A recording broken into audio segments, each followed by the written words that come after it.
Hello everyone, this is Tuba from তুবাস blog. আজকে আপনাদের সাথে শেয়ার করব একটা ছোটোখাটো ঘোরাঘুরির ব্লগ। মানে কাতারের একদম একটা ডিফারেন্ট লোকেশনের, মানে কাতারে যেরকম জায়গা এক্সিস্ট করে এটা আমি নিজেও জানতাম না। তো আমিও অনেক সারপ্রাইজড হয়েছি। তো আমরা চলে গেছিলাম সিডরা ফার্মে।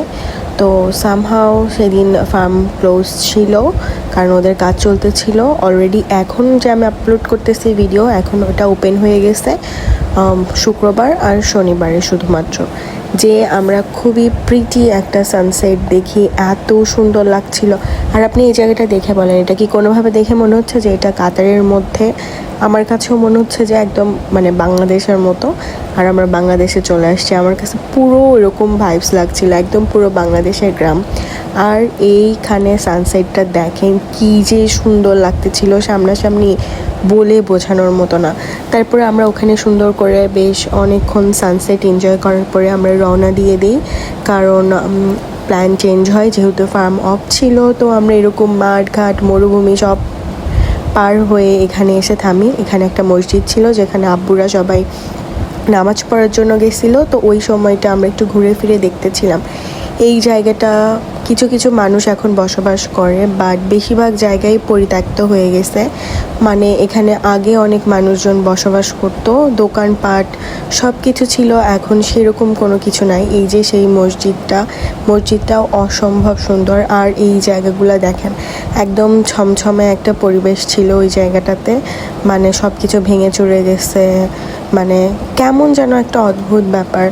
একটা সময় হয়তো বা এই জায়গাটা অনেক বেশি জমজমাট ছিল, অনেক ধরনের মানুষও হয়তো বা বসবাস করতো, যেহেতু এখানে বাড়িঘর দেখি আমার কাছে ওরকমই মনে হয়েছে। আর এই সময়টা আকাশটা মনে হচ্ছিল ডিফারেন্ট কালার, মানে ডিফারেন্ট শেড ধারণ করছে, এত সুন্দর লাগতেছিল কি বলবো। যাই হোক, আমরা ওখানে বেশ কিছুক্ষণ থাকার পরে আমরা রওনা দিয়ে দিই আলখোর পার্কে যাওয়ার জন্য। তো যেহেতু অনেক বেশি রাত হয়ে গেছিলো, আমরা পার্কে জাস্ট শুধুমাত্র বসে একটু চা নাস্তাই করছি, খুব একটা বেশি ঘোরা হয়নি।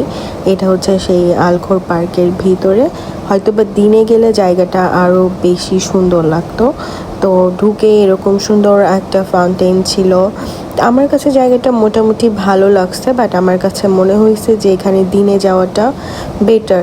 আর ওই দিন কেন জানি না গরম এত বেশি ছিল, একটুও ভালো লাগতেছিল না। তারপরে আমরা চলে যাই মাটির হাঁড়ি রেস্টুরেন্টে। এই রেস্টুরেন্টটা নতুন হয়েছে, বাট ওদের খাবারগুলা অসম্ভব মজা, আমার কাছে খুবই ভালো লাগছে। তারপর আমরা ওখানে আমাদের ডিনার শেষ করে নেই। ওদের এই ভর্তা, ভাত, মাছ, মাংস সব কিছুই অনেক বেশি মজার ছিল। বিশেষ করে এই গরুর মাংসটা আর এখানকার ওদের যে চাপ ছিল, এটা অনেক মজা। শেষে একটা চা না খেলে হয়, চা খেয়ে আমরা বাসায় চলে আসি। তো আজকের ভিডিওটা এই পর্যন্তই। সবার কেমন লাগলো অবশ্যই আমাকে কমেন্ট করে জানাবে। বাই।